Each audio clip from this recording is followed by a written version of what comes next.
Hello and welcome to this week's presidential debate. Our two candidates are Batman from the DC Universe and Iron Man from Marvel Universe. Hello. I'm Caroline Gilroy and I will be moderating this discussion. Hello, Caroline. I wanted to start out by asking you, what led you to choose this time? No. Okay, Batman. I'll tell you who my running mate is. Bruce Wayne. The best man in Gotham. The greatest. Good-looking, rich, philanthropist. When I was talking Don't touch me. When I was talking to my friend James Rhodes about being my vice president, I had two things to say to him. One, if I get too drunk, you're in charge. And two, I like your style. Vice president. Not you. He doesn't have any friends. He's a drunk, and nobody likes him. Everybody likes me. Nobody likes you. My movie made more money than you. That's not true. Moving on to foreign policy, how would your administration deal with China? Doesn't exist. What about the nuclear option? Whoa, no. Let's do All it. right then, we're going to take some audience questions. First will be Jonathan. Well, I'm on TV right now. So, which do you like better? Do you like pepperoni or do you like sausage? I said it! You owe me! Pepperoni. It's more American. Okay, then we have a question from Bobby. Thank you, Caroline. Hello, Bobby. If you had to choose a superhero to describe your personality, Iron Man. who would it be? Spider-Man. What? What? And finally, JD. Oh yeah, JD representing PBS, the bird, and all his friends. What you gonna do about that? You gonna get rid of Sesame Street? They're not gonna go down without a fight. I think we are agreed in this that we're going to cancel Sesame Street. Yep. All right, that concludes tonight's debate. Good night and good luck.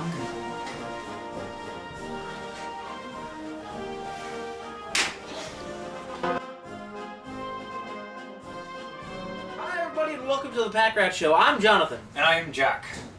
And we got a lot of books to review today, but first off we got Green Lantern 14 up. Yeah, this was a continuation of the Simon Boz story that's been going on for the last 3 issues, and it really has incorporated the Justice League in a kind of cameo role in a really interesting and fun way. I think it's a really good first interaction between them. There's a lot of really nice banter. It's a really, I think, refreshing story so far from the rest of the whole massive Green Lantern thing, but it still does what Jeff Johns does probably the best, building towards an even bigger story and continuing sort of building on plot lines. That Right, and it's fun to see a new character learn how to use and understand the ring. And I think that's another thing that really added to this comic. Yeah. So. But I mean, it looked great and it was really well written with really sharp dialogue. So if you're a fan of Green Lantern, get excited because it's good again. Hi, I'm Caroline. And this week we read Moloch #1 by J. Michael Straczynski and Eduardo Risso. If you're familiar with Risso's work, you know that this looks beautiful, but I was pretty disappointed in the actual story. I found it to be pretty cliched. It starts out where, you know, he's born and he's like hideously deformed. It's the 1940s, therefore everyone hates him, including his own parents. Girls can't stand to look at him. And then he becomes evil after one day he's walking home from school and he passes by the girl he likes and her boyfriend having sex in the middle of the field, where they're detailing in great explanation their plot for humiliating him in front of everybody, which, as you know, is a thing that happens all the time. It ends where he's getting out of prison after converting to Catholicism, and Ozymandias is like outside the prison chilling on his 1970s car in full uniform, which is really odd, and I think probably not correct with the Watchmen timeline, where I think Ozymandias would have given up the uniform at that time.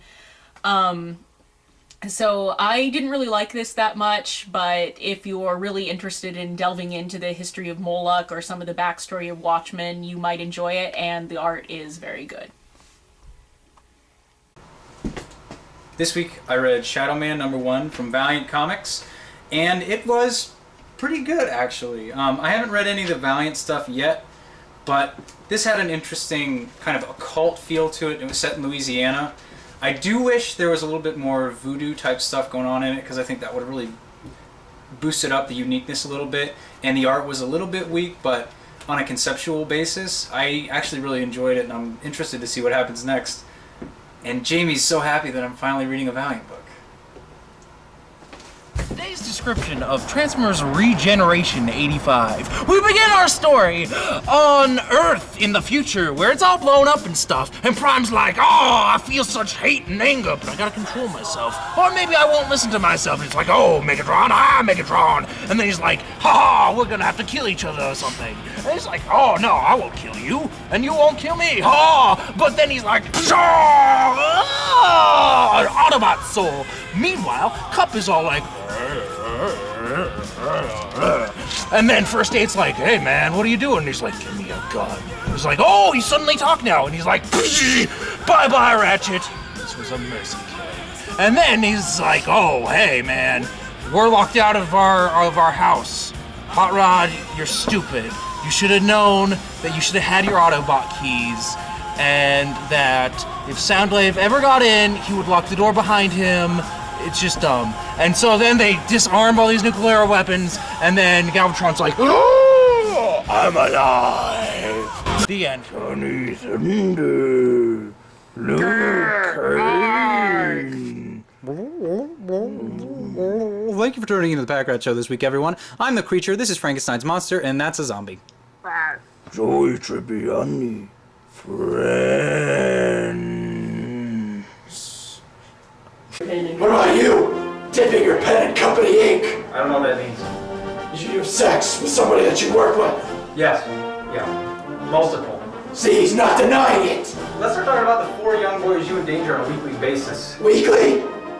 I'd say nightly. What's the point of the underwear on the outside and no other pants? They need a secret identity. This is part of their costume. It's still, no pants doesn't make any sense. Agile, they need to be agile. How many of them did you kill? Dodge bullets. I didn't kill any of them. Oh. That was the Joker. What's the Joker? Was that you, Joker? Was that you in there? No. I don't know.